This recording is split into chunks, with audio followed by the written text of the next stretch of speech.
Good morning. Good morning, ma'am. Good morning, ma'am. Good morning, ma'am. Okay, നമ്മുടെ materials മാനേജ്മെന്റിന്റെ കഴിഞ്ഞ ക്ലാസ്സിൽ എവിടെ വരെ എടുത്തു? പർച്ചേസിംഗും ഒബ്ജക്റ്റീവ്സ് ഒക്കെ പറഞ്ഞില്ലേ? എവിടെ വരെ എടുത്തിരുന്നേ? ബൾക്ക് പർച്ചേസസ് വരെയല്ലേ നമ്മൾ നിർത്തിയത്?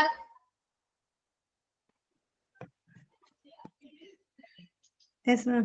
Objectives of purchasing. Objectives of പർച്ചേസിംഗില് ബൾക്ക് പർച്ചേസ് വരെയല്ലേ പറഞ്ഞോളൂ? കംപ്ലീറ്റ് ആക്കിയില്ലായിരുന്നല്ലോ? No, ma'am. Vendor evaluation അത് ആ പോർഷൻ പറഞ്ഞു. വെണ്ടർ ഇവാലുവേഷനുമായി ബന്ധപ്പെട്ടുള്ള കാര്യങ്ങൾ പറഞ്ഞു നിർത്തിയായിരുന്നു അല്ലെ നമ്മൾ? ഓക്കെ. അപ്പൊ എന്തൊക്കെയായിരുന്നു പർച്ചേസിംഗ് ഡിപ്പാർട്ട്മെന്റിന്റെ എന്തിന്റെ ബേസിസിലാണ് പർച്ചേസിംഗ് നടക്കുന്നത്? എന്തിന്റെ ബേസിസിലാണ്? എന്തായിരുന്നു നമ്മൾ പഠിച്ചത്? 6 hours ഓഫ് പർച്ചേസിംഗ് പഠിച്ചില്ലേ? Yes, ma'am. Yes, ma'am. ഏതൊക്കെയായിരുന്നു ആ 6 hoursല്? ഫസ്റ്റ് വൺ ഏതാ? Right quality. Right quality. Right quantity. Right price. Right vendor. Right time. Right place. Right time. Right place. 6 hours of purchasing എന്ന് പറയുന്നത് അല്ലെ? അതിന്റെ ബേസിസിലായിരിക്കും നമുക്ക് സാധനങ്ങൾ പർച്ചേസ് ചെയ്ത് ഡെലിവറി ചെയ്യുന്നത്. അതുപോലെ നമ്മൾ മറ്റൊരു കാര്യം എന്താ പറഞ്ഞേ? നിരന്തരം അല്ലെ, കണ്ടിന്യൂസ്ലി എന്ത് ചെയ്യണം? മെറ്റീരിയൽസ് നമ്മൾ പർച്ചേസ് ചെയ്യണം. അപ്പൊ അതിന്റെ ആ ഒരു ഫ്ലോ എന്ന് പറയുന്നത് നിർത്താൻ പാടില്ല അല്ലെ? അതിങ്ങനെ കണ്ടിന്യൂസ് ആയിട്ട് നമ്മൾ എന്ത് ചെയ്യണം? ആവശ്യമായിട്ട് വരുന്ന സാധനങ്ങൾ പർച്ചേസ് ചെയ്ത് സ്റ്റോക്ക് ചെയ്ത് നിലനിർത്തണം. അപ്പൊ അതിന്റെ ആ ഒരു ഫ്ലോ എന്ന് പറയുന്നത് എപ്പോഴും നിലനിർത്തുകയും അതുപോലെ വാങ്ങിക്കുന്ന ഓരോ സാധനങ്ങളുടെയും ഉയർന്ന ഉത്പാദനക്ഷമത ഉറപ്പുവരുത്തുകയും വേണം. നെക്സ്റ്റ് നമ്മൾ പറഞ്ഞിട്ടുണ്ടായിരുന്നു വെണ്ടർ ഇവാലുവേഷൻ ആണ് പറഞ്ഞത് അല്ലെ? വെണ്ടേഴ്സിനെ എങ്ങനെ നമുക്ക് വിലയിരുത്താം അല്ലെങ്കിൽ ഇവാലുവേഷൻ നടത്താം അല്ലെ? നമ്മൾ ആ ഒരു വെണ്ടറിനെ തിരഞ്ഞെടുക്കുന്നതിന് വേണ്ടി നമുക്ക് പ്രധാനമായും നമ്മൾ 2 കാര്യങ്ങളെയാണ് ആശ്രയിക്കുന്നത്. ഒന്നാമത്തേത് ആ വെണ്ടർ നൽകുന്ന ആ ഒരു പ്രൊഡക്റ്റിന്റെ ക്വാളിറ്റി അല്ലെ, ഗുണമേന്മ എങ്ങനെയുണ്ട്, അതുപോലെ കൃത്യമായ ഡെലിവറി ടൈമിൽ നമുക്ക് ആ സാധനം അവർ ലഭ്യമാക്കുന്നുണ്ടോ എന്നതിനെ ആശ്രയിച്ചാണ് നമ്മൾ വെണ്ടറിന്റെ പെർഫോമൻസിനെ വിലയിരുത്തുന്നത്. വെണ്ടർ എന്ന് പറയുന്നത് എപ്പോഴും ട്രസ്റ്റ്വർത്തി ആയിരിക്കണം അല്ലെ, വിശ്വസ്തരായിരിക്കണം. And hospital will have an approved list of vendors. ഹോസ്പിറ്റലില് ഇങ്ങനെ വെണ്ടേഴ്സ് അല്ലെങ്കിൽ കച്ചവടക്കാരുടെ ഒരു അപ്രൂവ്ഡ് ലിസ്റ്റ് ഉണ്ടായിരിക്കും അല്ലെ, ഒരു അംഗീകരിച്ച ലിസ്റ്റ് ഉണ്ടായിരിക്കും. അതിനനുസരിച്ച് ആ ഒരു അംഗീകരിച്ച കച്ചവടക്കാരിൽ നിന്നായിരിക്കും നമ്മളെ സാധനങ്ങൾ പർച്ചേസ് ചെയ്യുന്നത്. ക്ലിയർ ആയോ? പർച്ചേസിംഗ് എന്ന് പറയുന്നത് ഒരു ബിസിനസ് ഫംഗ്ഷൻ ആണ്. അതുകൊണ്ട് തന്നെ ഇത് നമ്മൾ വാങ്ങുന്ന റിസോഴ്സ് ഏതെങ്കിലും ഒരു മെറ്റീരിയൽ ആവാം, അല്ലെങ്കിൽ ഒരു മെഷീൻ ആവാം, എന്തുമായിക്കോട്ടെ, അതാണ് നമ്മുടെ റിസോഴ്സ് അല്ലെങ്കിൽ വിഭവം എന്ന് പറയുന്നത്. അത് അവിടെ കൊണ്ടുപോയി വെറുതെ വെക്കുകയാണോ ചെയ്യുന്നേ? അല്ല. അല്ലെങ്കിൽ ഒരു മെഷീൻ ആണെങ്കിൽ അത് വാങ്ങിക്കഴിഞ്ഞ് അത് ഇൻസ്റ്റാൾ ചെയ്ത് അത് എന്ത് ചെയ്യുന്നു? സർവീസ് ആക്കി മാറ്റുന്നു അല്ലെ? സർവീസ് ആക്കി മാറ്റി അത് എന്ത് ചെയ്യുന്നു? ആളുകളിലേക്ക് എത്തിക്കുന്നു അല്ലെങ്കിൽ ആളുകളിലേക്ക് വിതരണം ചെയ്യുന്നു. അതുകൊണ്ട് തന്നെ പർച്ചേസിംഗ് എന്ന് പറയുന്നത് ഒരു ബിസിനസ് പ്രവർത്തനമാണ്. ഇനി പർച്ചേസിംഗ് എന്ന് പറയുന്നത് മറ്റൊരു വിധത്തിൽ നമുക്ക് പറയാം ചിലവിടൽ പ്രവർത്തനമാണ് അല്ലെങ്കിൽ സ്പെൻഡിങ് ഫംഗ്ഷൻ ആണ് അല്ലെ? നമ്മളാണെങ്കിലും ഏതെങ്കിലും ഒരു സാധനം നമുക്ക് വാങ്ങണമെങ്കിലും നമുക്ക് പർച്ചേസ് ചെയ്യണമെങ്കിലും നമുക്ക് പണം ചെലവാവാറില്ലേ? അതുപോലെ തന്നെ ഹോസ്പിറ്റലുമായി ബന്ധപ്പെട്ട് ഇപ്പൊ ഒരു ചെറിയ പർച്ചേസിംഗ് നടത്തിയാലും അല്ലെങ്കിൽ ഒരു ബൾക്കായിട്ടുള്ള ഒരു വലിയ വൻതോതിലുള്ള ഒരു പർച്ചേസിംഗ് നടത്തിയാലും അവിടെ നമുക്ക് എന്താണ്? പണം ചിലവാകുന്നുണ്ട് അല്ലെ? അതുകൊണ്ട് തന്നെ പർച്ചേസിംഗ് എന്ന് പറയുന്നത് ചിലവിടൽ പ്രവർത്തനമാണ്. And it coordinates with the finance department in event of bulk purchases.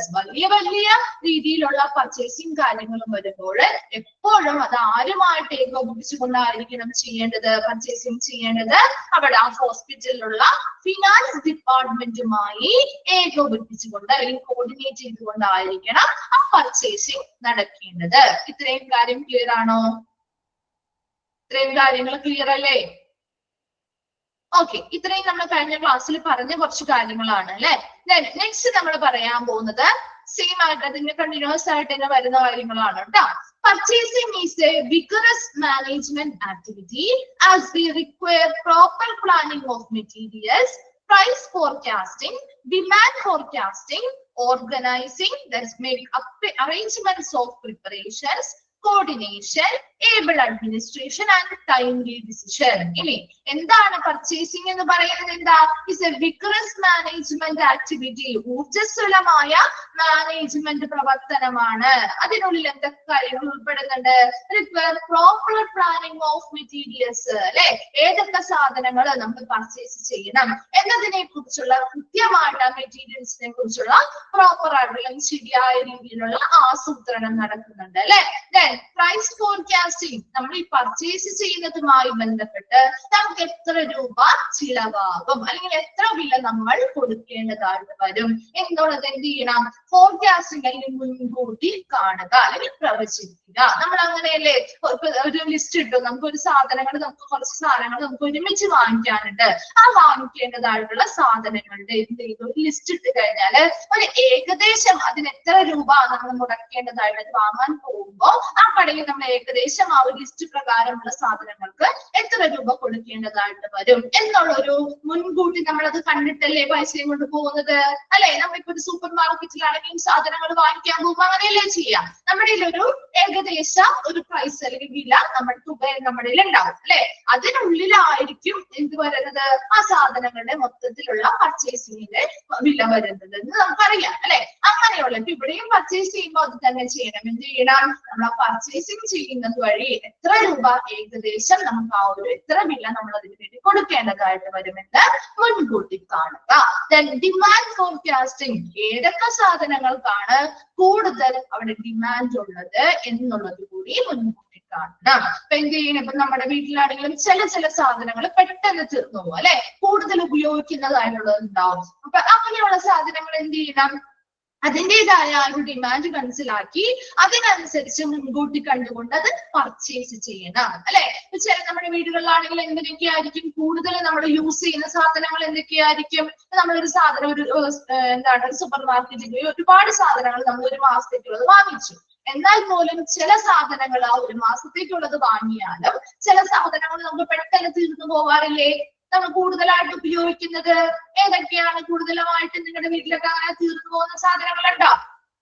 അതോ ആ ഒരു മാസം തന്നെ ഓയിലാവാം, ദെൻ ഷുഗർ, അല്ലെ? പഞ്ചസാരയാവാം, അല്ലെങ്കിൽ എന്താണ് അരിയാവാം, അല്ലെ? റൈസ് ആവാം. അങ്ങനെ എന്താണ് നമ്മൾ കൂടുതലായിട്ട് ഉപയോഗിക്കുന്നത്? അങ്ങനെയുള്ള സാധനങ്ങൾ നമുക്ക് പെട്ടെന്ന് അതിന്റെ കൂടുതൽ ഡിമാൻഡ് ഉള്ള സാധനമാണ്, അല്ലെ? അപ്പൊ അതെന്ത് ചെയ്യും? പെട്ടെന്ന് തീർന്നു പോവാം. അപ്പൊ അതുപോലെ തന്നെ ഹോസ്പിറ്റലിൽ ഇങ്ങനെയുള്ള സാധനങ്ങൾ നമ്മൾ പർച്ചേസ് ചെയ്യാനായിട്ട് ചെയ്യുമ്പോൾ അവിടെ എപ്പോഴും കൂടുതൽ ഡിമാൻഡ് വരുന്ന മെറ്റീരിയൽസ് ഏതാണ്? അത് മുൻകൂട്ടി കണ്ടുകൊണ്ട് അതെന്ത് ചെയ്യുക? കൂടുതൽ പർച്ചേസ് ചെയ്യുക, അല്ലെ? ദെൻ ഓർഗനൈസിങ്, എന്താണ് ഓർഗനൈസിംഗ് എന്ന് പറഞ്ഞാൽ? സംഘടിപ്പിക്കുക അല്ലെങ്കിൽ അറേഞ്ച്മെന്റ്സ് ഓഫ് പ്രിപ്പറേഷൻ, അല്ലെ? തയ്യാറെടുപ്പുകൾക്കായിട്ടുള്ള ക്രമീകരണങ്ങൾ നടത്തുക. ഈ പർച്ചേസിംഗിന് ആവശ്യമായ എല്ലാ സാധനങ്ങളും സംഘടിപ്പിക്കുക, എല്ലാ കാര്യങ്ങളും സംഘടിപ്പിക്കുക. ദെൻ കോർഡിനേഷൻ, ഏകോപനം. ആൻഡ് ഏബിൾ അഡ്മിനിസ്ട്രേഷൻ, എന്താണ്? കഴിവുള്ള ഒരു ഭരണം. ആൻഡ് ടൈംലി ഡിസിഷൻ, സമയോചിതമായിട്ടുള്ള ഒരു തീരുമാനം, അല്ലെ? ഇതെല്ലാം എന്തിൽ വരുന്നതാണ്? നല്ലൊരു ഊർജ്ജസ്വലമായിട്ടുള്ള മാനേജ്മെന്റ് പ്രവർത്തനങ്ങളിൽ വരുന്നതാണ്. പർച്ചേസിംഗ് എന്ന് പറയുന്നത് ഈ കാര്യങ്ങളെല്ലാം അതിൽ ഉൾപ്പെടുന്നുണ്ട്. ശരിയായ മെറ്റീരിയൽസ് ഏതാണോ പർച്ചേസ് ചെയ്യുന്നത് അതിനെ കുറിച്ച് നല്ല രീതിയിൽ ഒരു ആസൂത്രണം നടത്തണം. അതുപോലെ വില മുൻകൂട്ടി നമ്മൾ വില എന്ത് ചെയ്യണം? പ്രവചിക്കുക, അല്ലെങ്കിൽ മുൻകൂട്ടി കണ്ടുകൊണ്ടായിരിക്കണം പർച്ചേസിംഗ് നടത്തേണ്ടത്.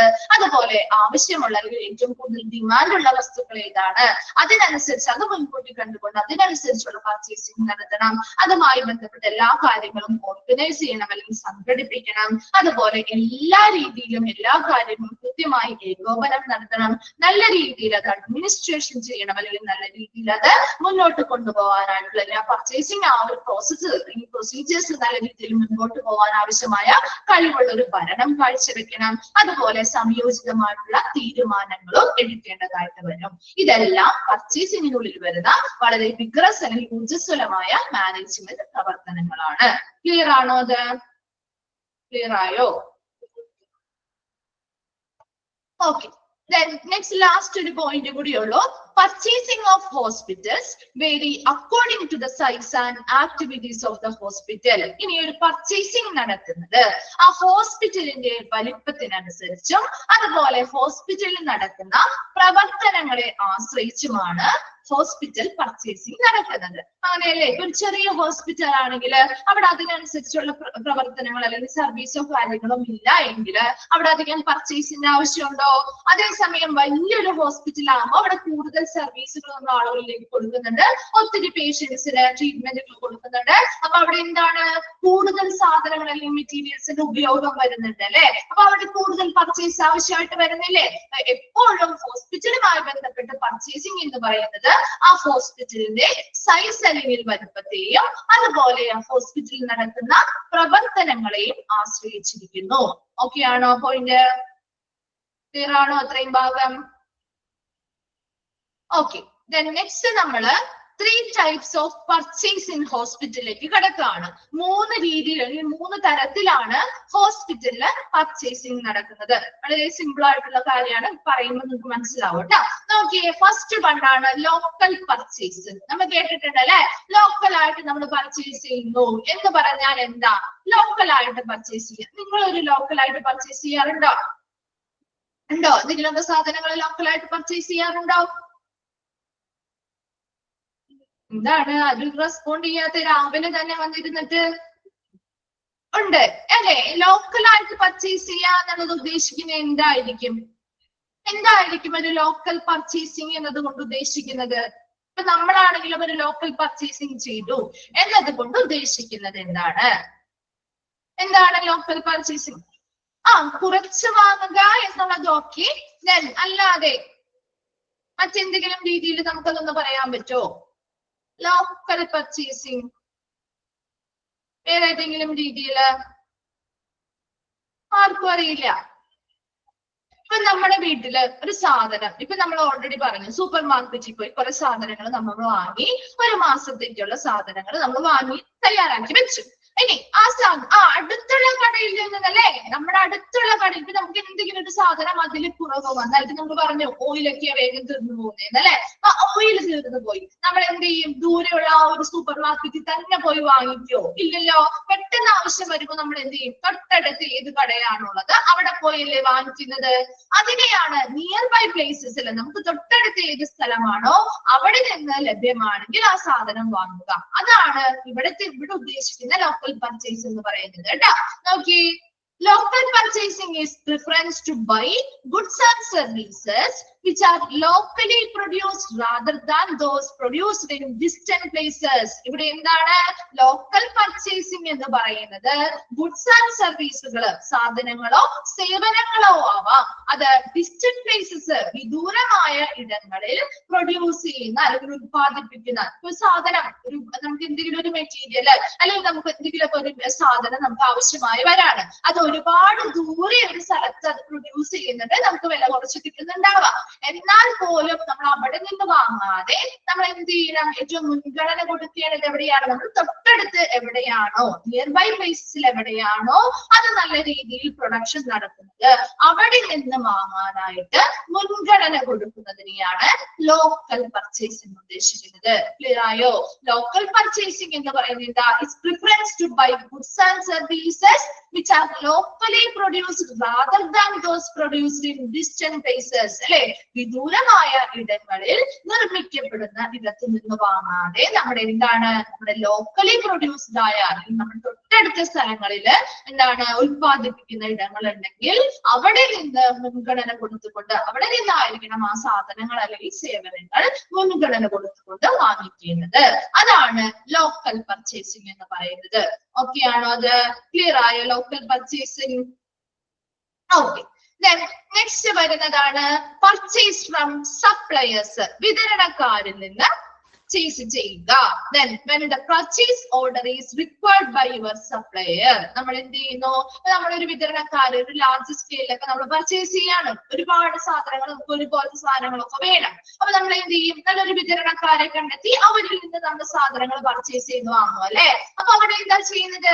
നമ്മൾ ആ പർച്ചേസിങ്ങിന് വേണ്ടിയിട്ടായിട്ടുള്ള ഓർഡറുകൾ അവർക്ക് കൊടുക്കും അല്ലെ. എന്തൊക്കെ സാധനങ്ങളാണോ വേണ്ടേ അതിനനുസരിച്ച് നമ്മൾ ആവശ്യമായിട്ടുള്ള സാധനങ്ങൾ ഉപയോഗിച്ചിട്ടുള്ള ഒരു ലിസ്റ്റ് ഒക്കെ തയ്യാറാക്കി അതിനനുസരിച്ച് ഒരു ഓർഡറിങ് നമ്മൾ എന്ത് ചെയ്യും? ആ സപ്ലയർ അല്ലെങ്കിൽ വിതരണക്കാർക്ക് കൊടുക്കുന്നു.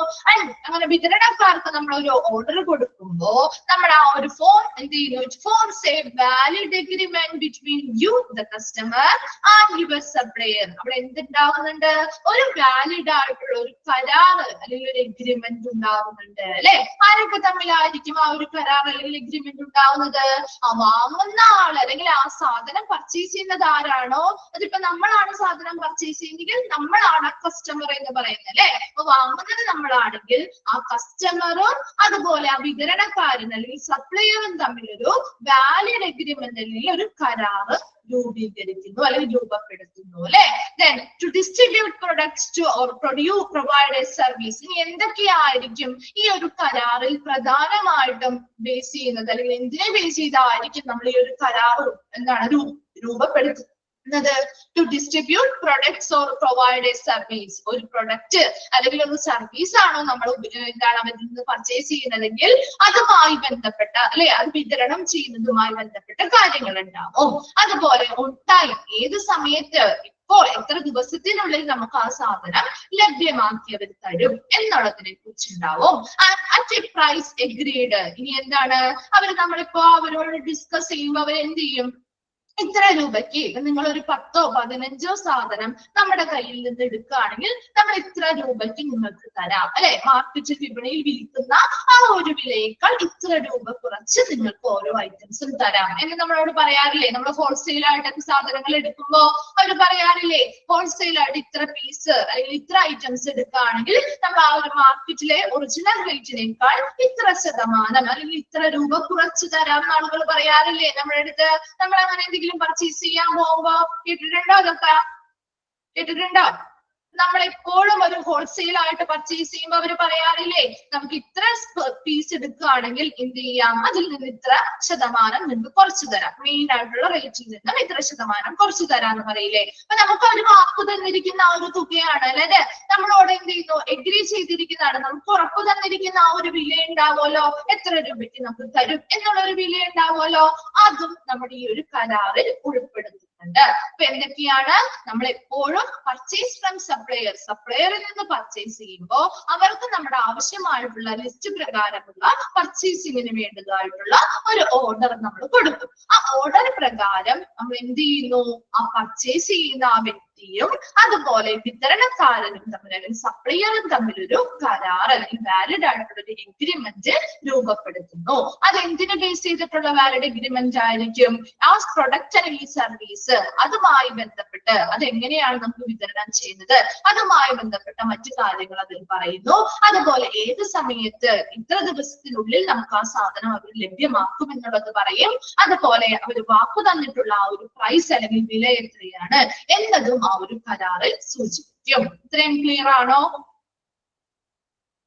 ഇത്രയും കാര്യങ്ങൾ ക്ലിയർ ആണോ? Then next നോക്കി, when you accept the invoice from your supplier, നമ്മൾ പഠിച്ചില്ലേ ഇൻവോയ്സ് ബില്ലുകള്? പഠിച്ചില്ലായിരുന്നോ കഴിഞ്ഞ ക്ലാസ്സില്? ഇൻവോയ്സ് ബില്ല് നമ്മൾ പറഞ്ഞായിരുന്നു അന്നേരം അല്ലെ.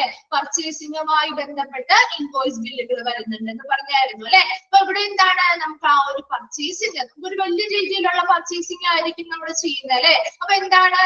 നമുക്ക് ഇൻവോയ്സ് ബില്ലുകൾ കിട്ടും അല്ലെ. ആരിൽ നിന്ന് കിട്ടും? ആ വിതരണക്കാരൻ അല്ലെങ്കിൽ സപ്ലയറിൽ നിന്ന് നമുക്ക് ഇൻവോയ്സ് ബില്ലുകൾ കിട്ടും. കുറച്ചും കൂടി അഡ്വാൻസ്ഡ് അല്ലെങ്കിൽ ഡീറ്റെയിൽഡ് ബില്ലാണ് ഇൻവോയ്സ് ബില്ല് എന്ന് പറയുന്നത് അല്ലെ. അപ്പൊ അതിൽ നമ്മുടെ ഏതൊക്കെ പ്രൊഡക്റ്റുകൾ ഉണ്ട്, എത്ര ക്വാണ്ടിറ്റിയിലുണ്ട്, ഏത് പ്രൈസിലാണ് നമുക്ക് തരുന്നത്, അങ്ങനെ ഡിസ്കൗണ്ടും കാര്യങ്ങളും ഉണ്ടോ, GST ഉണ്ടോ, അങ്ങനെയുള്ള കാര്യങ്ങൾ ഒരുപാട് കാര്യങ്ങൾ അതിൽ. പിന്നെ ഇനി നമ്മൾ അഡ്വാൻസ് കൊടുത്തിട്ടുണ്ടെങ്കിൽ അതുണ്ടാകും. നമ്മുടെ ആ ഒരു സപ്ലയറിന്റെയും ആ വാങ്ങുന്ന പർച്ചേസ് ചെയ്യുന്ന കസ്റ്റമറുടെയും ഡീറ്റെയിൽസ് ഉണ്ടാവും അല്ലെ. ഒരുപാട് കാര്യങ്ങൾ അതിൽ പറയുന്നുണ്ട്. അപ്പൊ അങ്ങനെയുള്ള ഇൻവോയ്സ് ബില്ലുകൾ ഇവരിൽ നിന്ന് നമ്മൾ എന്ത് ചെയ്യണം, സ്വീകരിക്കണം.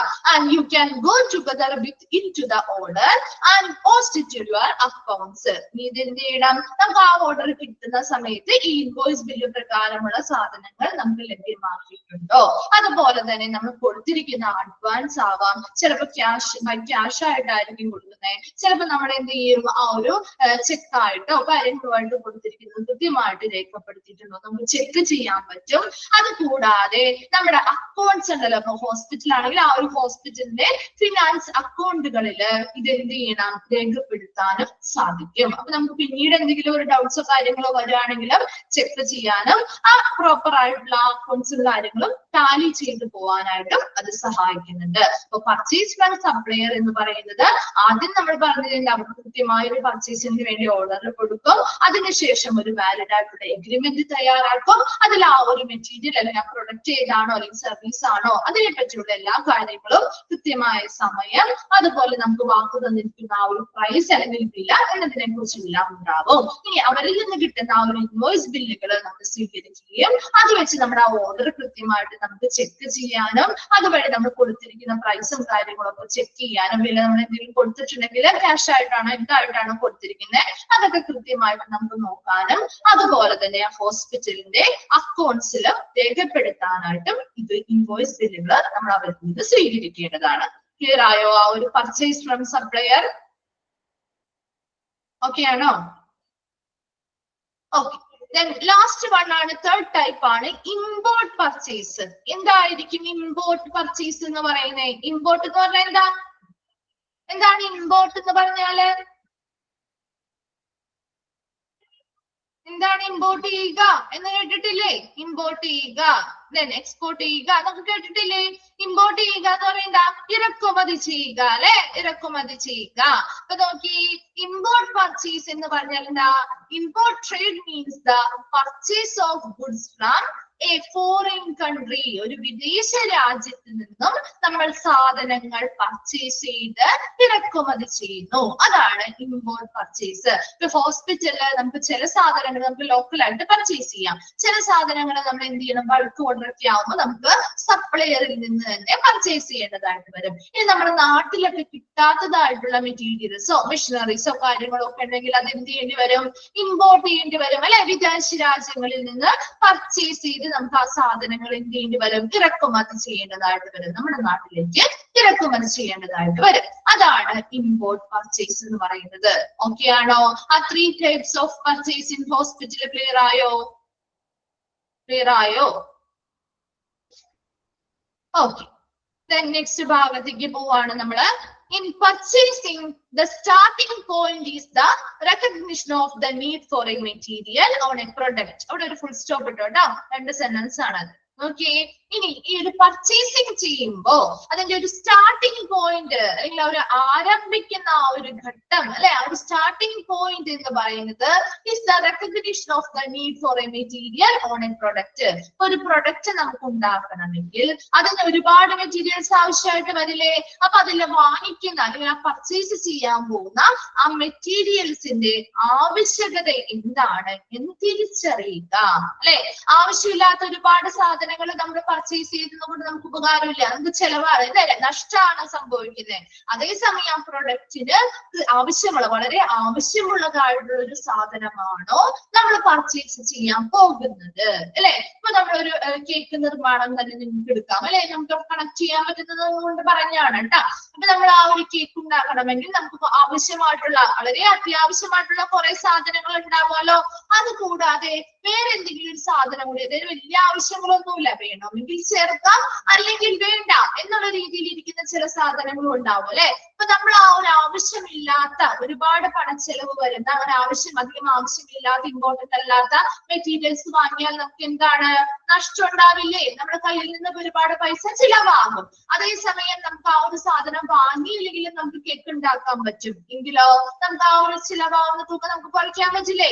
അതുപോലെ തന്നെയാണ് ഇവിടെ. എന്താണ്, ഹോസ്പിറ്റലില് ഒരു മെറ്റീരിയൽ നമ്മൾ പർച്ചേസ് ചെയ്യുമ്പോൾ ആ ഒരു പ്രൊഡക്റ്റ് അല്ലെങ്കിൽ സർവീസ് കൊടുക്കാൻ വേണ്ടിയാണല്ലോ നമ്മൾ ആ ഒരു മെറ്റീരിയൽ ഒരു സാധനം എന്താണ് പർച്ചേസ് ചെയ്യുന്നത്. ആ പർച്ചേസ് ചെയ്യുന്നത് ആ ഒരു മെറ്റീരിയലിന്റെ ആവശ്യകത എത്രത്തോളം ഉണ്ട് എന്നുള്ളത് തിരിച്ചറിയുക.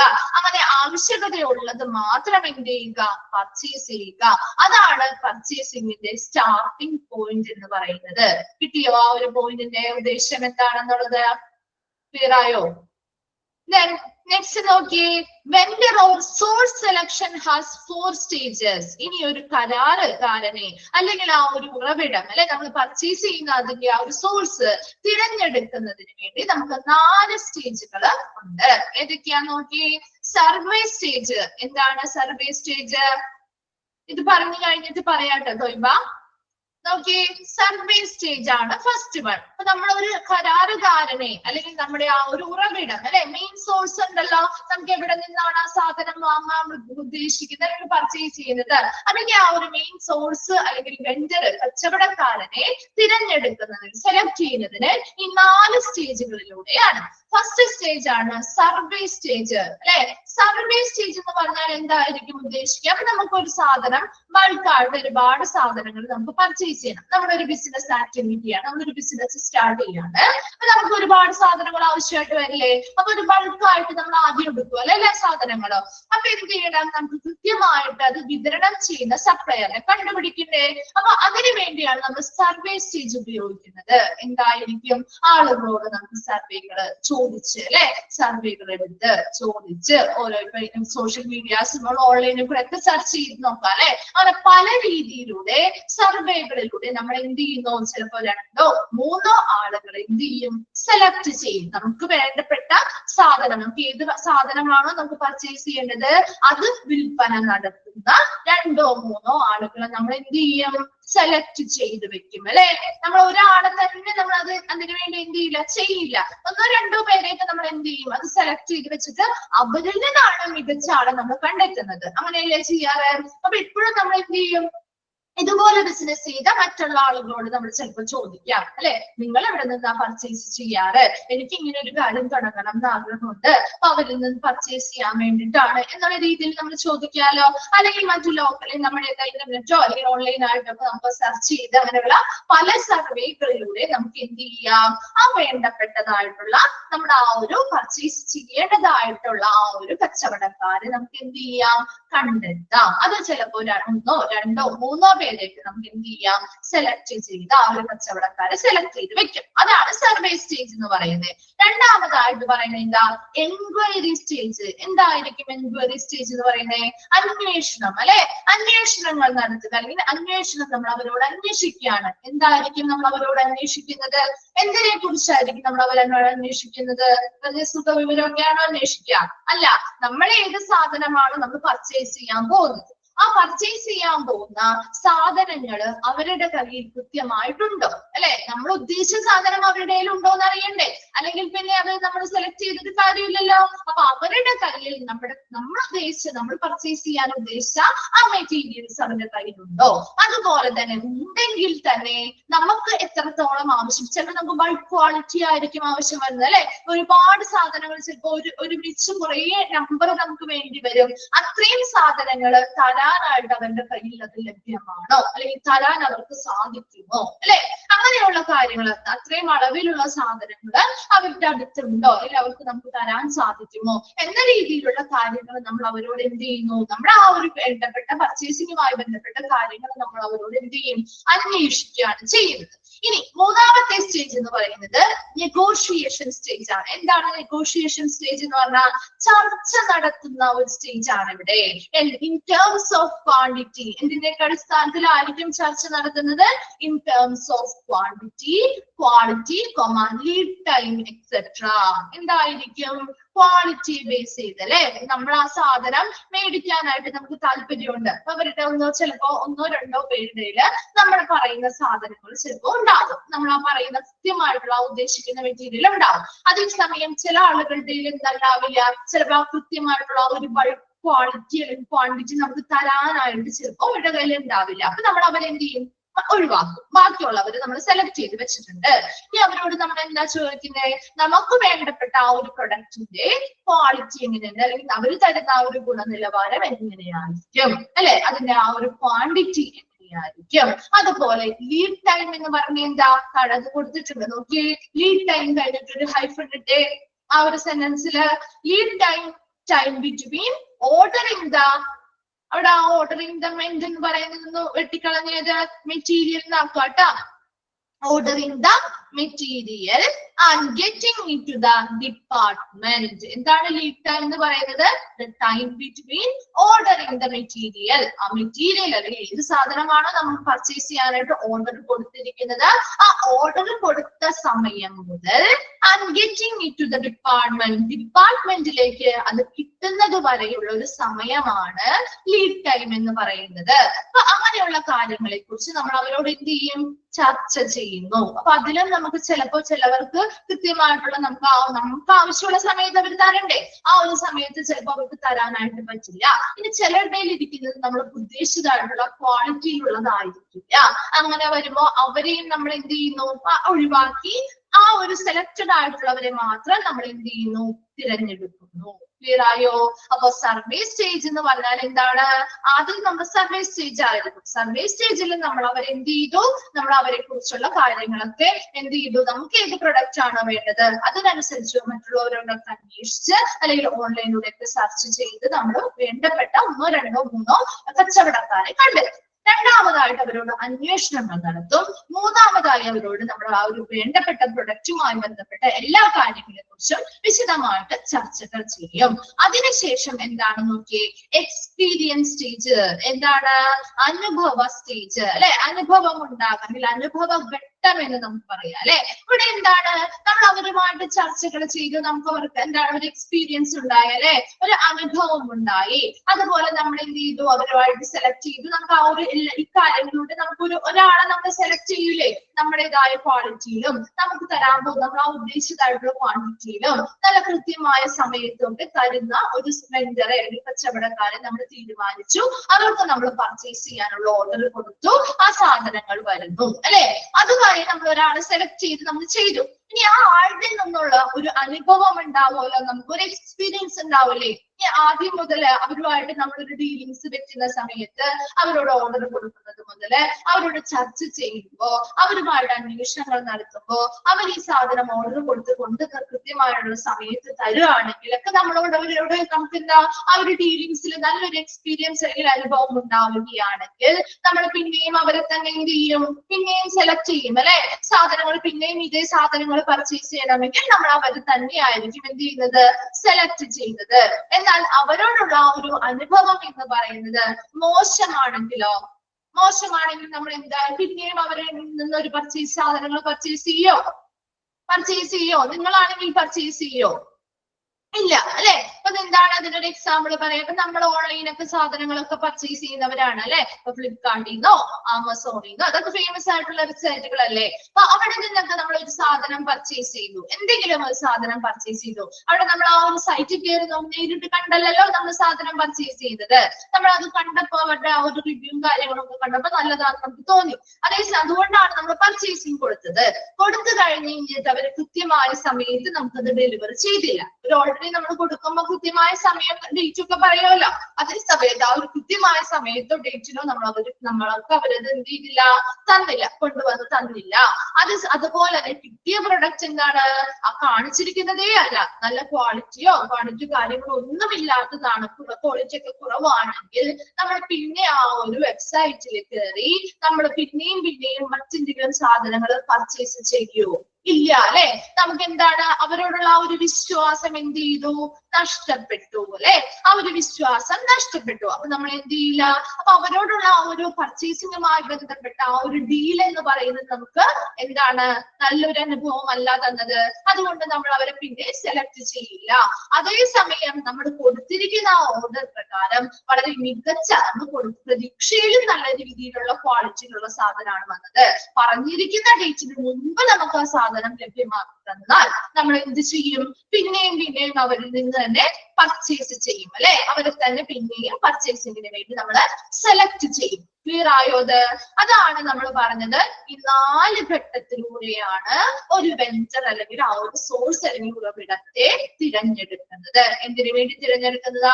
പർച്ചേസിങ്ങിന് വേണ്ടി സെലക്ട് ചെയ്തത്. ക്ലിയർ ആയോ? ആ ഒരു 4 സ്റ്റേജും ക്ലിയർ ആയോ? ഓക്കെ, ഒന്ന് റെസ്പോണ്ട് ചെയ്തേ. Okay. Then, so ipo first sentence alle parayan parnge.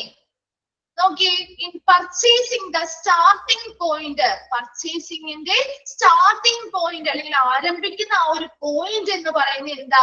നമ്മൾ ആ ഒരു പ്രൊഡക്റ്റിന് വേണ്ടി, ഒരു സർവീസ് അല്ലെങ്കിൽ ഒരു പ്രൊഡക്റ്റിന് വേണ്ടിയിട്ടായിരിക്കുമല്ലോ നമ്മൾ ആ ഒരു സാധനം പർച്ചേസ് ചെയ്യുന്നത്, മെറ്റീരിയൽസ് പർച്ചേസ് ചെയ്യുന്നത്. ആ മെറ്റീരിയൽസ് പർച്ചേസ് ചെയ്യുമ്പോൾ ആ പ്രൊഡക്റ്റ് ഉണ്ടാക്കാൻ അല്ലെങ്കിൽ ആ സർവീസ് കൊടുക്കാനായിട്ട് ആ മെറ്റീരിയൽസിന്റെ എത്രത്തോളം ഇമ്പോർട്ടൻസ് ഉണ്ട് അല്ലെങ്കിൽ എത്രത്തോളം പ്രാധാന്യമുള്ള ഒരു മെറ്റീരിയൽ ആണ് അത് എന്നുള്ളത് തിരിച്ചറിയുക, അല്ലെങ്കിൽ ആ മെറ്റീരിയലിന്റെ ആവശ്യകത എന്താണെന്നുള്ളത് തിരിച്ചറിയുക എന്നുള്ളതാണ് പർച്ചേസിംഗിന്റെ സ്റ്റാർട്ടിംഗ് പോയിന്റ്. ആവശ്യമില്ലാത്ത മെറ്റീരിയൽസ് ആണെങ്കിൽ നമ്മൾ പർച്ചേസ് ചെയ്യുന്നത് ഒഴിവാക്കാൻ നമുക്ക് സാധിക്കും അല്ലെ. അതേസമയം വളരെ ആവശ്യമുള്ള ഒരു മെറ്റീരിയൽ ആണെങ്കിലോ അത് നമ്മൾ പർച്ചേസ് ചെയ്ത് തന്നെ കൊടുക്കേണ്ടതായിട്ട് വരും. അതിൻ്റെതായ ഒരു ആവശ്യകത മനസ്സിലാക്കി വേണം പർച്ചേസിംഗ് ചെയ്യാനായിട്ട്.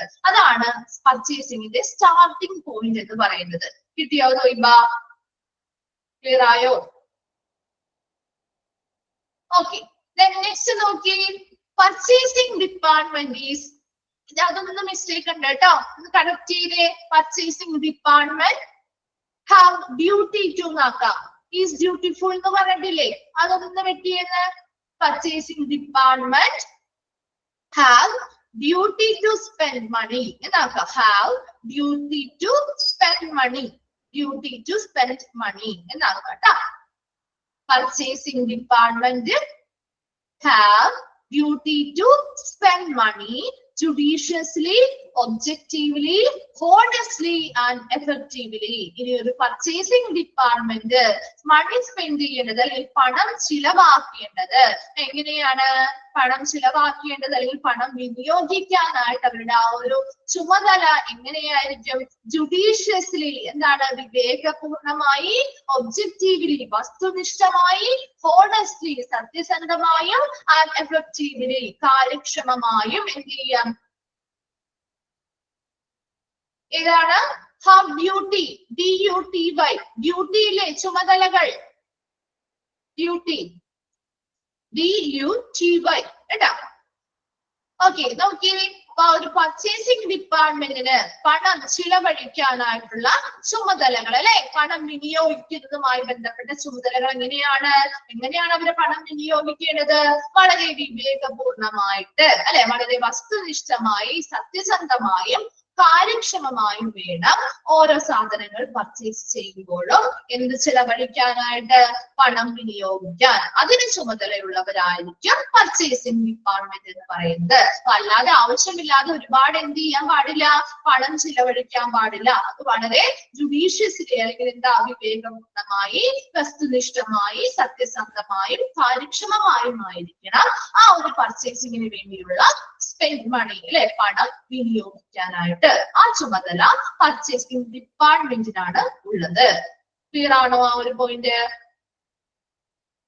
ഇത്രയും ഭാഗം ഓക്കെ അല്ലേ?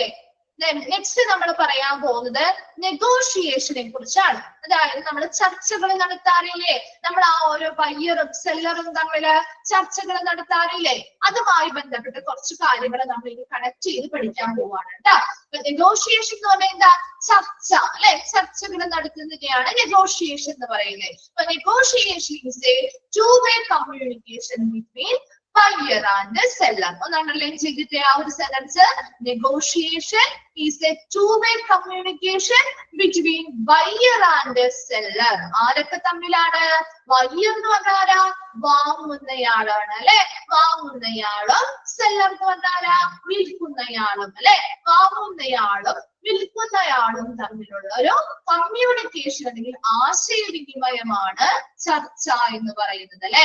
ഒരു പർച്ചേസിംഗിന് വേണ്ടി നമ്മൾ രണ്ടും പേരിരുന്ന് ചർച്ച ചെയ്യുന്നു. ഈ രണ്ട് കൂട്ടരുണ്ടാവും അല്ലെ. ഒരെണ്ണം വാങ്ങുന്ന ഒരു ഗ്രൂപ്പാണ്, മറ്റൊരെണ്ണം ആരാണ്?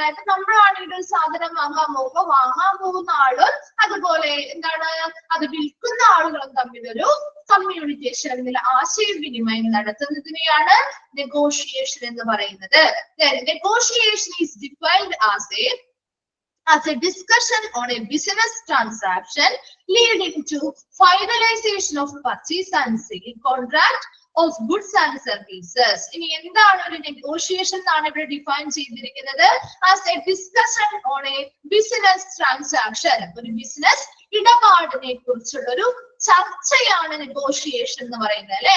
നമ്മൾ ആ ഒരു ബിസിനസ് ഇടപാടല്ലേ, ഇപ്പൊ ഒരു പർച്ചേസിംഗ് ആണ് ചെയ്യുന്നതെങ്കിൽ അതൊരു ബിസിനസ് ഇടപാടല്ലേ? അപ്പൊ അതിനെ കുറിച്ചുള്ള ഒരു ചർച്ചയാണ് ശരിക്കും എന്തെന്ന് പറയുന്നത്?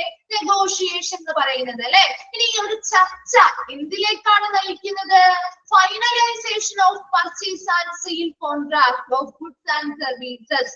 സാധനങ്ങളുടെയും സേവനങ്ങളുടെയും പർച്ചേസിംഗും സെയിലുമായി ബന്ധപ്പെട്ട കോൺട്രാക്റ്റുകളിൽ കരാറുകളുമായി ബന്ധപ്പെട്ട ഫൈനലൈസേഷൻ അല്ലെങ്കിൽ അത് അന്തിമമാക്കുന്നതിലേക്കാണ് ഈ ഒരു ഡിസ്കഷൻ നയിക്കുന്നത്, അല്ലെ? ഇപ്പൊ നമ്മൾ ആ ഒരു ചർച്ച നടത്തി. എന്താണ് ആ ഒരു ബിസിനസ് ഇടപാട്? ഇപ്പൊ ഒരു പർച്ചേസിംഗ് ആണ് ആ ഒരു ഇടപാടെങ്കിൽ ആ ഒരു പർച്ചേസിംഗുമായി നമ്മൾ ഒരു ചർച്ച നടത്തി, അല്ലെ? നമ്മൾ ആ വാങ്ങുന്ന ആളും വിൽക്കുന്ന ആളുകളും തമ്മിൽ ഒരു ചർച്ച നടത്തിയതിനു ശേഷം നമ്മൾ അതിനൊരു അന്തിമ തീരുമാനം എടുക്കും, അല്ലെ?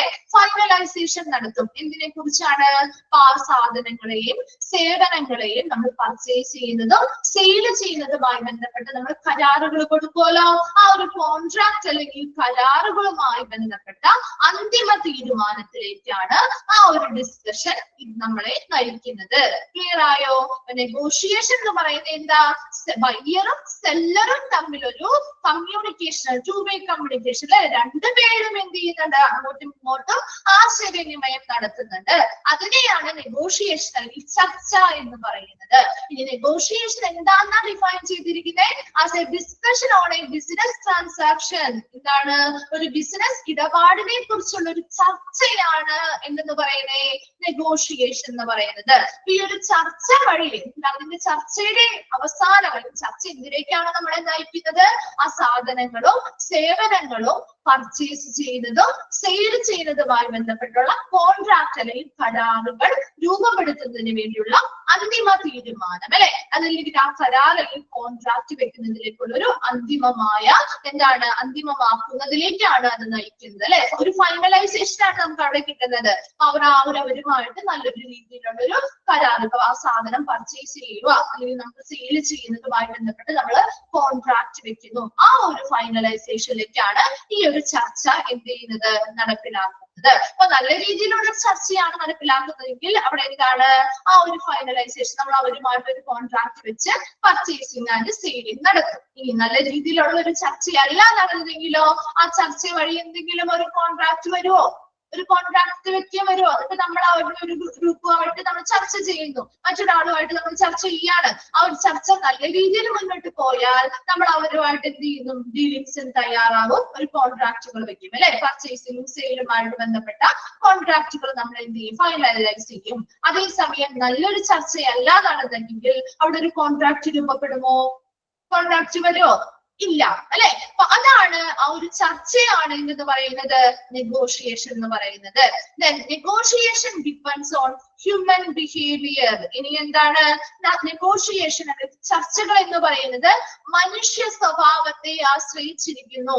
എന്തുകൊണ്ടാണ് അങ്ങനെ പറയുന്നത്? മനുഷ്യ സ്വഭാവത്തെ ആശ്രയിച്ചാണ് ചർച്ചകൾ ഇരിക്കുന്നത് എന്ന് പറയുന്നത്. എന്തുകൊണ്ടായിരിക്കും? നമ്മളിപ്പോ പറഞ്ഞ കാര്യം തന്നെയാണ്.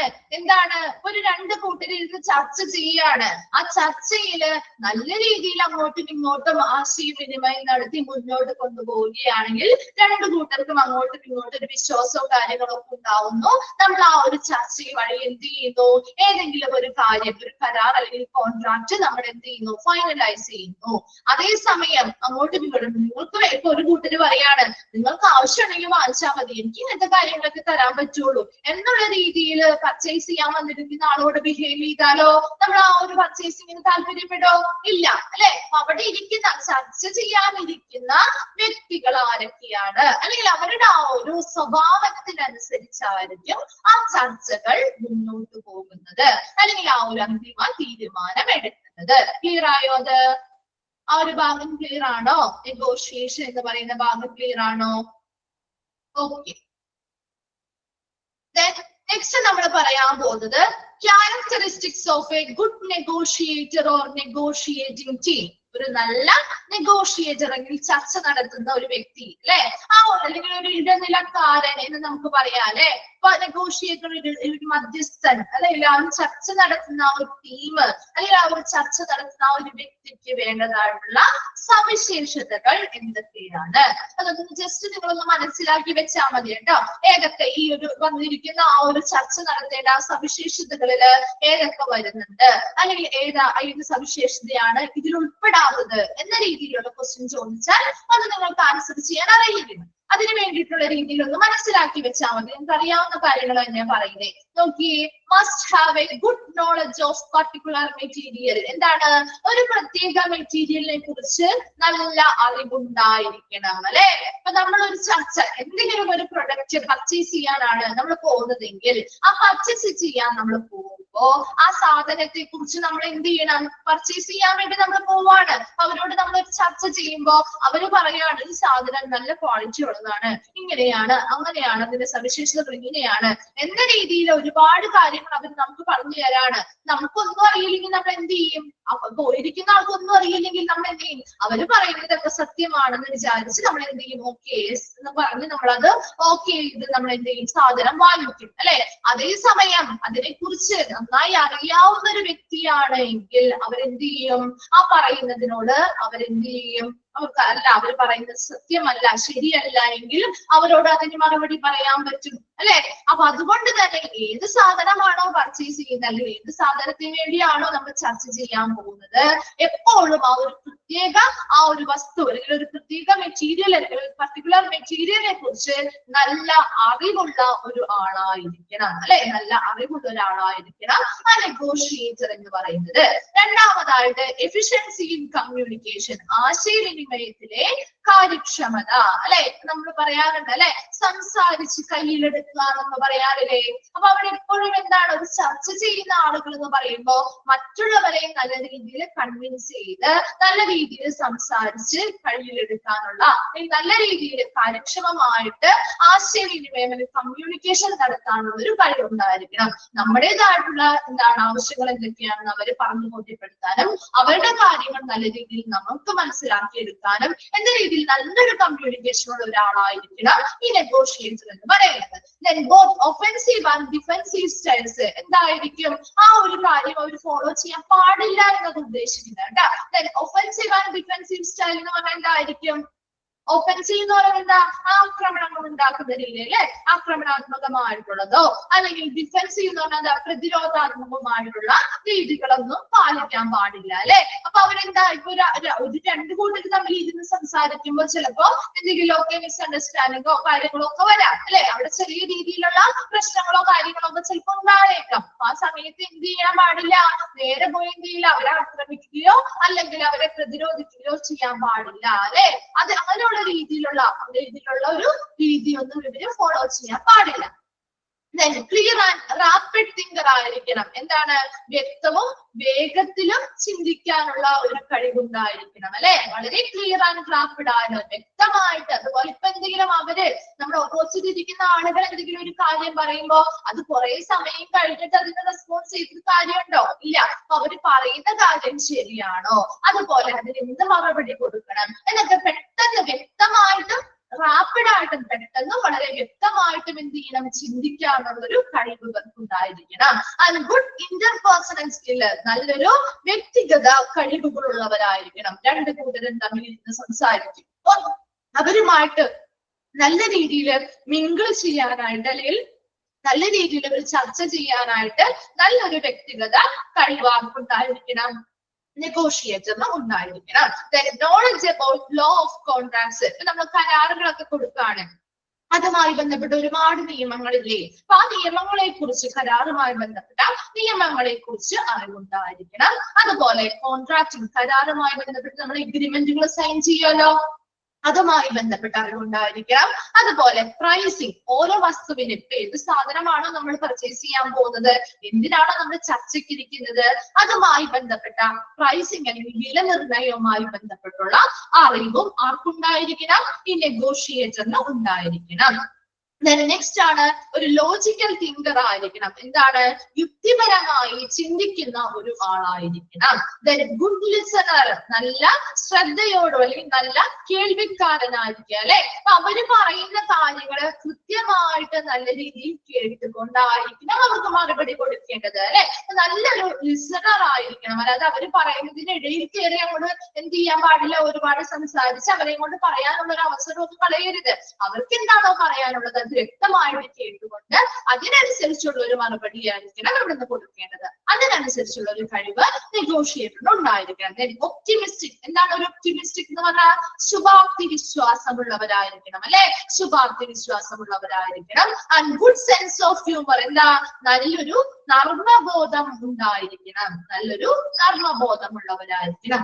ഒരു ചർച്ചയൊക്കെ നടത്തുമ്പോൾ എപ്പോഴും നമ്മളൊരു വളരെ സീരിയസ് ആയിട്ട് ഇരിക്കുന്നതിന് പകരം ചെറിയ രീതിയിൽ ഒരു എന്റർടൈൻമെന്റും കാര്യങ്ങളും കൊടുത്തുകൊണ്ട് മുന്നോട്ട് പോകുന്നവരാണെങ്കിൽ നമുക്ക് കുറച്ചും കൂടി എന്ത് ചെയ്യാം, അവരോട് കുറച്ചും കൂടി ഒരു അടുപ്പൊക്കെ തോന്നും അല്ലെ. അപ്പൊ എപ്പോഴും ഈ പറയുന്ന ക്യാരക്ടേഴ്സ് ഒക്കെ അല്ലെങ്കിൽ സവിശേഷതകള് ഒരു നല്ലൊരു നെഗോഷിയേറ്റിംഗ് ടീമിന് അല്ലെങ്കിൽ ഒരു നല്ലൊരു നെഗോഷിയേറ്ററിന് വേണ്ടതായിട്ടുള്ള ക്യാരക്ടറിസ്റ്റിക്സ് അല്ലെങ്കിൽ സവിശേഷതകളാണ്.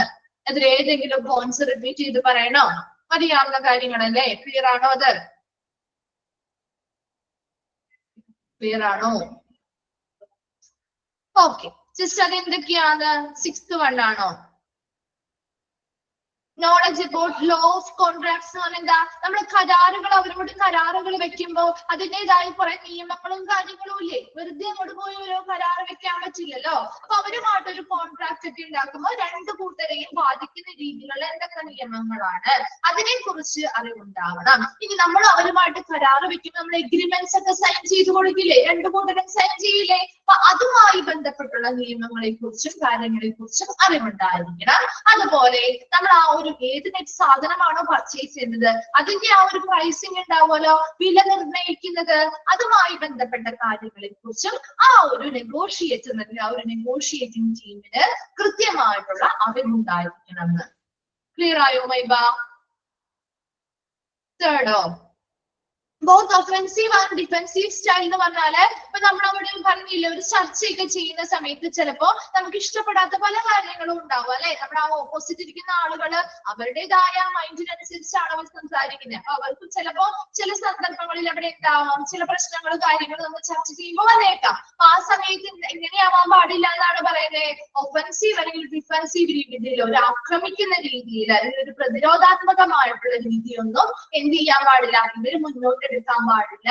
എപ്പോഴും നല്ലൊരു പ്രസന്റ് രീതിയിൽ അല്ലെങ്കിൽ അവരെന്താ ഉപദ്രവിക്കുന്ന രീതിയോ കാര്യങ്ങളോ ഒന്നും ഇവര് ഫോളോ ചെയ്യാൻ പാടില്ല എന്നാണ് ആ ഒരു സെന്റൻസ് കൊണ്ട് ഉദ്ദേശിക്കുന്നത് കേട്ടാ.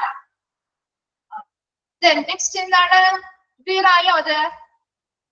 ഓക്കെ, നെക്സ്റ്റ് ഭാഗത്തേക്ക് പോവാലോ. സിമ്പിൾ ആയിട്ടുള്ള കാര്യങ്ങളാണ് പറഞ്ഞത്. ഒന്ന് വായിച്ചു നോക്കിയാൽ മനസ്സിലാവുന്ന കാര്യങ്ങളുള്ളൂ അല്ലെ. ഒരു കോമൺ സെൻസ് ആയിട്ട് നമുക്കൊന്ന് ചിന്തിച്ചാൽ ഓരോരുത്തർക്ക് വേണ്ടതായിട്ടുള്ള ഒരു കഴിവ് എന്തൊക്കെയാണെന്ന് ചിന്തിച്ചാൽ നമുക്ക് ഓർത്തെടുക്കാൻ പറ്റുന്നതുള്ളൂ. നെക്സ്റ്റ് നമ്മള് ഒബ്ജക്റ്റീവ്സ് ഓഫ് നെഗോഷിയേഷനിലേക്ക് കടക്കുകയാണ് കേട്ടോ. ഒബ്ജക്റ്റീവ്സ് ഓഫ് നെഗോഷിയേഷൻ എന്തൊക്കെയാണ്? To safeguard organisations interest and goal. ഈ ഒരു ചർച്ച നടത്തുന്നത് വഴി എന്തൊക്കെയാണ് നമ്മുടെ ലക്ഷ്യങ്ങൾ അല്ലെ? ആ ഒരു ചർച്ച നമ്മൾ ചെയ്യുന്നത് വഴി എന്തൊക്കെ ലക്ഷ്യങ്ങളാണ് നമുക്കുള്ളത് നോക്കി. To safeguard organisations interest and goal എന്താണ്? ആ ഒരു സ്ഥാപനം അല്ലെ. ഇപ്പൊ നമ്മുടെ ഇവിടെ ഏതാണ്? ഹോസ്പിറ്റൽ അല്ലെ. ഹോസ്പിറ്റൽ എന്നൊരു പറയുന്ന സ്ഥാപനത്തിന് വേണ്ടിയാണ് അതൊരു ചർച്ചയ്ക്ക് പോയത്. ആ ഹോസ്പിറ്റലിലെ ആ സ്ഥാപനവുമായി ബന്ധപ്പെട്ട ആ സ്ഥാപനത്തിന്റെ ഇൻട്രസ്റ്റ്, താല്പര്യവും ലക്ഷ്യവും എന്ത് ചെയ്യണം? സംരക്ഷിക്കുന്ന രീതിയിലായിരിക്കണം ചർച്ചകൾ നടത്തേണ്ടത്. ഇപ്പൊ നമ്മൾ ആ ഒരു എന്താണോ ഹോസ്പിറ്റൽ എന്ന് പറയുന്ന സ്ഥാപനം, അതിന്റെ പർച്ചേസിങ്ങിന് വേണ്ടിയാണ് നമ്മൾ പോയിരിക്കുന്നത്, ഒരു ചർച്ചയ്ക്ക് വേണ്ടിയാണ് പോയിരിക്കുന്നത്. അപ്പൊ ആ ഒരു ഹോസ്പിറ്റൽ എന്ന് പറയുന്ന സ്ഥാപനത്തിന് എന്തൊക്കെ താല്പര്യങ്ങളുണ്ട്, എങ്ങനത്തെ രീതിയിലുള്ള സാധനങ്ങളാണ് പർച്ചേസ് ചെയ്യാൻ താല്പര്യം, അതിനനുസരിച്ച് അല്ലെങ്കിൽ ആ ഒരു ഹോസ്പിറ്റലിന്റെ ലക്ഷ്യം എന്താണ്, പർച്ചേസിംഗ് വഴി അവർ ഉദ്ദേശിക്കുന്ന ലക്ഷ്യം എന്താണോ അതെല്ലാം സംരക്ഷിക്കുന്ന രീതിയിലായിരിക്കണം നെഗോഷിയേഷൻ അല്ലെങ്കിൽ ചർച്ചകൾ നടത്തേണ്ടത്. രണ്ടാമതായി to see that the organization is not in disadvantageous position. എന്താണ് ഓർഗനൈസേഷൻ അല്ലെങ്കിൽ ആ ഒരു സ്ഥാപനം ഇപ്പൊ നമ്മളൊരു ചർച്ച നടത്തുമ്പോൾ ഇപ്പൊ ആ ഒരു സ്ഥാപനത്തിന്റെ ഒരു എതിരായിട്ട് അല്ലെങ്കിൽ ഒരു ഡിസഡ്വാൻറ്റേജ് എന്ന് പറഞ്ഞാൽ എന്താണ് ഒരു പ്രതികൂല സ്ഥാനത്തായിരിക്കരുത്. ഇപ്പൊ ആ ഒരു ചർച്ചകൾ നടത്തുമ്പോൾ നമ്മൾ ആ ഒരു പ്രതികൂല സ്ഥാനത്തല്ലാതെ ആ ഒരു ചർച്ച നമുക്ക് എപ്പോഴും എന്ത് ചെയ്യണം, ആ ഒരു സ്ഥാപനത്തിന് അനുകൂല സ്ഥാനത്തേക്കാക്കണം അല്ലെങ്കിൽ അനുകൂലമാക്കി എടുക്കണം. അതിനായിരിക്കണം കൂടുതൽ ശ്രദ്ധ കൊടുക്കേണ്ടത്. നമ്മളൊരു ചർച്ച ചെയ്യാൻ പോയാല് രണ്ട് കൂട്ടരും തമ്മിൽ അടിച്ചു പിരിയാൻ വേണ്ടിയല്ലല്ലോ നമ്മൾ ചർച്ച ചെയ്യുന്നത്.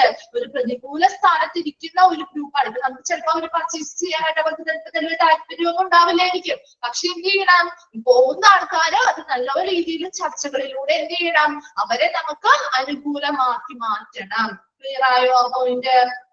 ആദ്യം പറഞ്ഞത് എന്താ, സേഫ് ഗാർഡ് ഓർഗനൈസേഷൻ. ഏതൊരു സ്ഥാപനമാണ്, ഇപ്പൊ ഹോസ്പിറ്റലിന് വേണ്ടിയാണ് നമ്മൾ ചർച്ച നടത്താൻ പോയതെങ്കിൽ ആ ഹോസ്പിറ്റലിൽ ഏതൊക്കെ സാധനങ്ങളാണ് പർച്ചേസ് ചെയ്യേണ്ടത് എന്നുള്ളൊരു താല്പര്യം ഉണ്ടാവും അല്ലെ. അതിനനുസരിച്ച് അതുപോലെ ഏതാണ് പർച്ചേസ് ചെയ്ത് ഏതൊക്കെ ഐറ്റംസ് എങ്ങനെയുള്ളതാണ് വാങ്ങിക്കേണ്ടത് എന്നുള്ളൊരു ലക്ഷ്യം ഉണ്ടാവില്ലേ. അപ്പൊ ആ ഹോസ്പിറ്റലിന്റെ താല്പര്യത്തിന്റെയും ലക്ഷ്യത്തെയും സംരക്ഷിക്കുന്ന രീതിയിലായിരിക്കണം ചർച്ചകൾ നടത്തേണ്ടത്.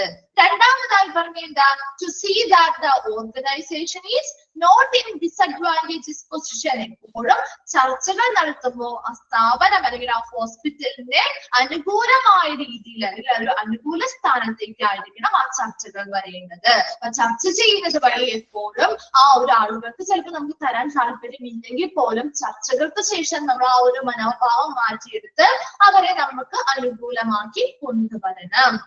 മൂന്നാമതായി പറയുന്നത് to ensure that the organization get all benefits which can easily and comparatively come to it in normal circumstances. ഇനി എന്താ ഉറപ്പ് വരുത്തേണ്ടത്, organisation gets its all benefits which can easily and comparatively come to it in normal circumstances. ഇനി എന്താ, easily എളുപ്പത്തിലും and comparatively എളുപ്പത്തിലും താരതമ്യേനയും ഉയർന്നതുമായിട്ടുള്ള എല്ലാ രീതിയിലുമുള്ള ഗുണങ്ങളും നമുക്ക് എന്ത് ചെയ്യണം, ഈ ഒരു ചർച്ച വഴി ആ ഹോസ്പിറ്റലിലേക്ക് ഉറപ്പുവരുത്തണം. നമ്മൾ ഒരു ചർച്ച ചെയ്യുന്നത് വഴി നമുക്ക് നല്ല ആ ഒരു ആളുകളിൽ നിന്നും സാധനങ്ങൾ പർച്ചേസ് ചെയ്യാനാണ് ഒരു ചർച്ച നടത്തുന്നതെങ്കിൽ ആ പർച്ചേസ് ചെയ്ത് കിട്ടുന്ന സാധനങ്ങൾ വളരെ ഈസി ആയിട്ട് നമുക്ക് ലഭ്യമാക്കണം. അതുപോലെ താരതമ്യം ചെയ്യുമ്പോൾ നമുക്ക് എന്ത് ചെയ്യണം, എല്ലാ രീതിയിലും നമുക്ക് ബെനിഫിറ്റ് അല്ലെങ്കിൽ നേട്ടങ്ങൾ ഉണ്ടാക്കുന്ന രീതിയിലാണ് എന്നുള്ളത് ഉറപ്പുവരുത്തണം. അല്ലാതെ ഒരു ചർച്ച ചെയ്ത് നമ്മൾ സാധനങ്ങൾ പർച്ചേസ് ചെയ്ത് കഴിഞ്ഞ് നമ്മുടെ ആ ഹോസ്പിറ്റലിൽ നഷ്ടം സംഭവിക്കുന്ന രീതിയിൽ ഒരു ചർച്ച നടത്തിയത് കൊണ്ട് കാര്യമുണ്ടോ? ഇല്ല അല്ലെ. എപ്പോഴും എന്ത് രീതിയിലും വളരെ എളുപ്പത്തിലും അതിൽ തന്നെ താരതമ്യം ചെയ്യുമ്പോൾ എന്താണ്, നമുക്ക് നല്ല രീതിയിലുള്ള ഗുണങ്ങൾ അല്ലെങ്കിൽ നേട്ടങ്ങൾ ആ ഒരു സ്ഥാപനത്തിലേക്ക് ഉണ്ടാകുന്നുണ്ട് എന്ന് ഉറപ്പുവരുത്തുന്ന രീതിയിലുള്ളതായിരിക്കണം ആ ചർച്ച എന്ന് പറയുന്നത്. ആ ചർച്ചകൾ ഒടുവിലുള്ള ആ ഒരു റിസൾട്ട് എന്ന് പറയുന്നത് ആ ഒരു സ്ഥാപനത്തിന് നേട്ടമോ അല്ലെങ്കിൽ ഗുണമോ ഉണ്ടാക്കുന്ന രീതിയിലുള്ളതായിരിക്കണം. ക്ലിയർ ആയോ ആ ഒരു പോയിന്റ്? ലാസ്റ്റ് പറയുന്ന ഒരു പോയിന്റ് ആണ് to see that the distant future of the organization is not bargained for the present. ഇനി എന്താ, നമ്മൾ ആ ഒരു ഹോസ്പിറ്റലുമായി ബന്ധപ്പെട്ട് നമ്മൾ ചർച്ച ചെയ്യുമ്പോൾ വിദൂര ഭാവി, ആരുടെ വിദൂര ഭാവിയാണ്, ഹോസ്പിറ്റലുമായി ബന്ധപ്പെട്ട് അല്ലെ. ഹോസ്പിറ്റൽ എന്ന് പറയുന്നത് ഇപ്പോ മാത്രം പ്രസന്റ് ആയിട്ടിരിക്കുന്ന ഒരു സാധനമല്ലല്ലോ.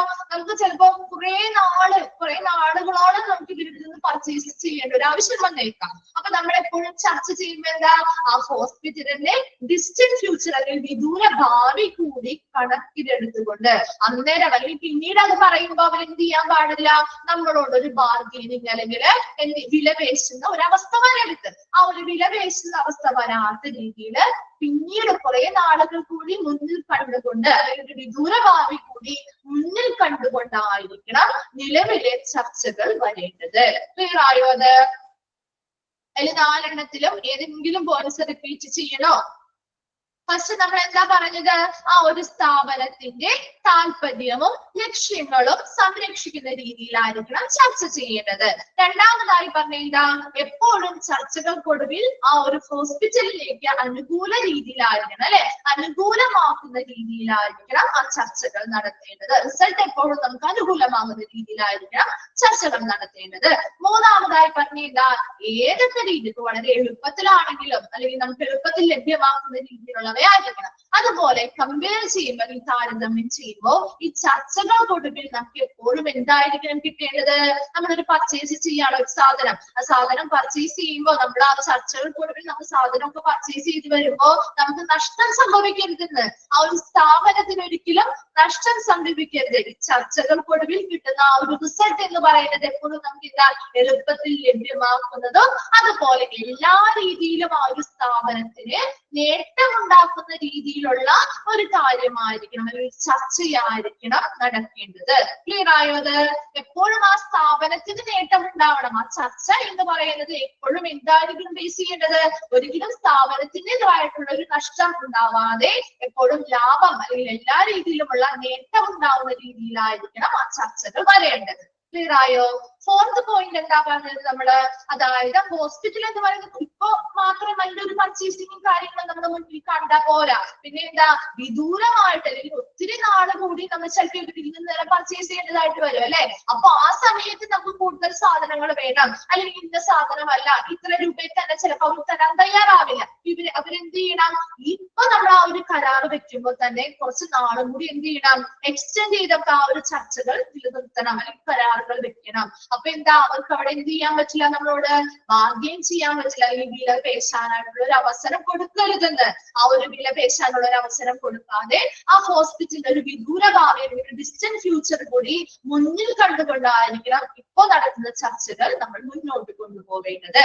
ക്ലിയർ ആയോ? ആ ഒരു 4 പോയിന്റ് എല്ലാവർക്കും ക്ലിയർ ആയോ? എന്താണ് ആരും റെസ്പോണ്ട് ചെയ്യാത്തെ? ഓക്കെ അല്ലേ? ഓക്കെ, നെക്സ്റ്റ് ഭാഗം നമുക്ക് അടുത്ത ക്ലാസ്സിൽ എടുക്കാം കേട്ടോ. അപ്പൊ വായിച്ചിട്ട് വരണമെന്ന് പറയാറുണ്ട്. വായിക്കാറുണ്ടോ? അത് പറയുമ്പോ ആരും റെസ്പോണ്ട് ചെയ്യില്ല അല്ലെ? ഓക്കെ, ഉണ്ട് അല്ലെ? കുറച്ചു പേരൊക്കെ റെസ്പോണ്ട് ചെയ്തിട്ടുണ്ട്. ഓക്കെ, നല്ല കാര്യം. ഓക്കെ, അപ്പൊ നിങ്ങൾക്ക് എളുപ്പമായിട്ട് തോന്നില്ലേ? വായിച്ചു കഴിയുമ്പോ നമുക്ക് കുറച്ചും കൂടി ഈസി ആയിട്ട് തോന്നില്ലേ ഇത്?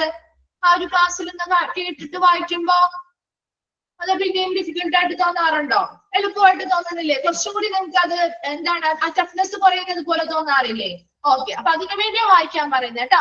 ഇമ്പോർട്ടന്റ് ആയിട്ടുള്ള ഭാഗങ്ങള് നമുക്ക് ഓരോ ചാപ്റ്റേഴ്സ് കഴിയുമ്പോ പറഞ്ഞു തരാം കേട്ടോ, പറഞ്ഞു തരാം. അപ്പൊ അതൊന്ന് നോട്ട് ചെയ്ത് വെച്ച് ആ ഭാഗങ്ങൾ പ്രത്യേകം ശ്രദ്ധ കൊടുത്ത് പഠിക്കാം കേട്ടോ. Okay, thank you. Thank you.